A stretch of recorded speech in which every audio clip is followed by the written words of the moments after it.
Dillon Yung, senior, and Blake Hackman, freshman.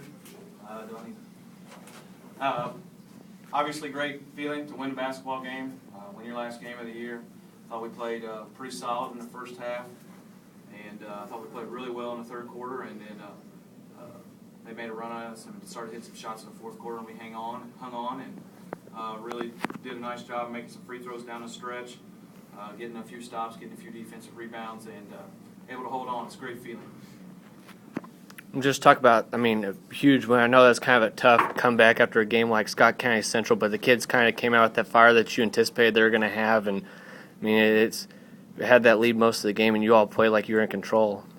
This group never really has much fire ever coming out of the gate, so it's not.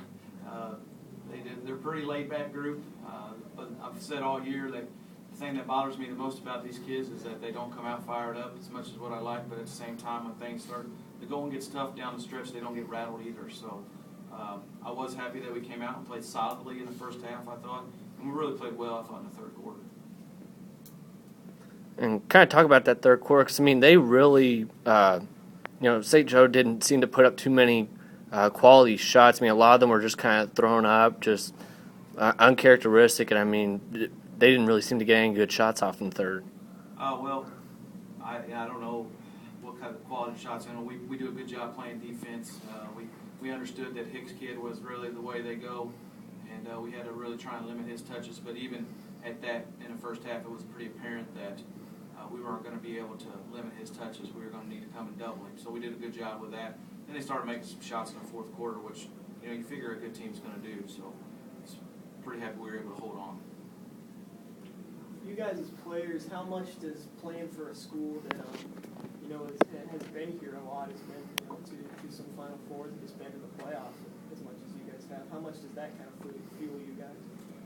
It does a lot. The school's got a good tradition being down here for the second coming in the state. Many appearances. It's tradition around here. It's a big thing for our town to get to the Final Four. For you, Mick, kind of going on that line, you're a Glasgow born-bred type boy, and I know it's exciting for you to get back there. Your third time to the Final Four in your coaching career, and as you were talking about yesterday, it's always, you're striving to end the season on a win. You all sure did that today. How does that feel for you? It's really unbelievable.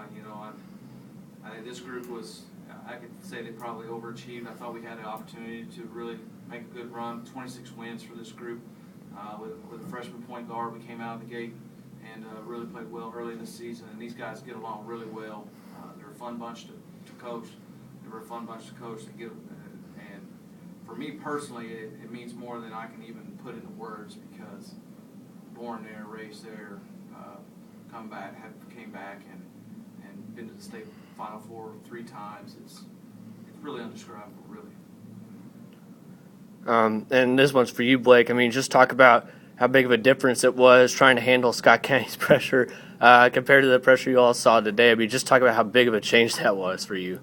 I told Dillon coming into halftime that their pressure was nothing like Scott County Central's pressure. And I thought going into the game Thursday that we could break the press. I didn't think it was going to be that hard watching tape, and then it was hard. It was crazy. How much do you feel like your guys' strength, especially in the post, can kind of make up for a little bit of a lack of height, especially when you play a couple 6'7" guys like Christian has? Well, I thought on the whole, I thought St. Joe Christian was a pretty strong team. The kids look pretty solid.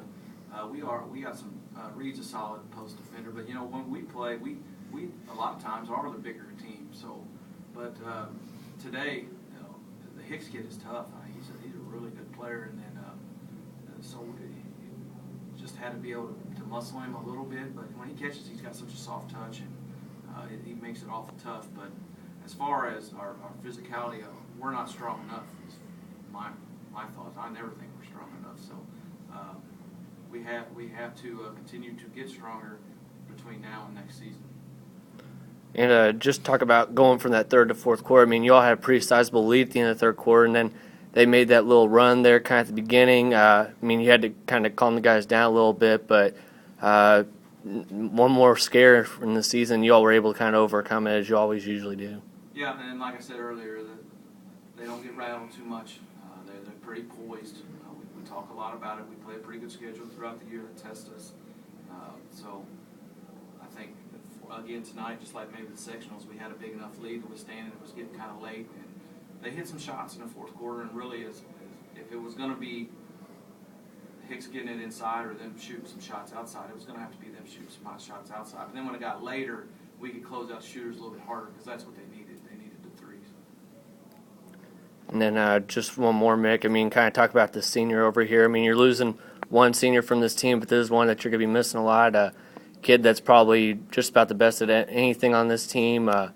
You saw him just driving to the hoop consistently with that same smooth form he had all year. And just talk about what he's meant to this program for the past 4 years. I'll tell you, he's not the best at ping pong, I can tell you that.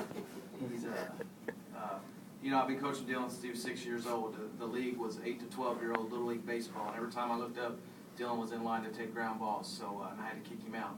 So I've been coaching Dillon for 12 years, and I probably have spent more time with him than his parents have. So to lose him, it's going to be awful tough, not just as a basketball player. I think it's pretty obvious we're going to lose him as a basketball player, but just as a person and a friend in the future, it's going to be tough. I'm sure he'll be around bothering me and coming in and talking. And so as a basketball player, I've thought about what we're going to need to do to replace him next year, and literally it's going to take probably 3 players to combine together to give me the overall player that I'm losing. So you're ready to head back to baseball practice on Monday and try to defend that district title? We'll see. About it? We got a game a week from Monday, so. Ready to go. I'm ready. Congratulations.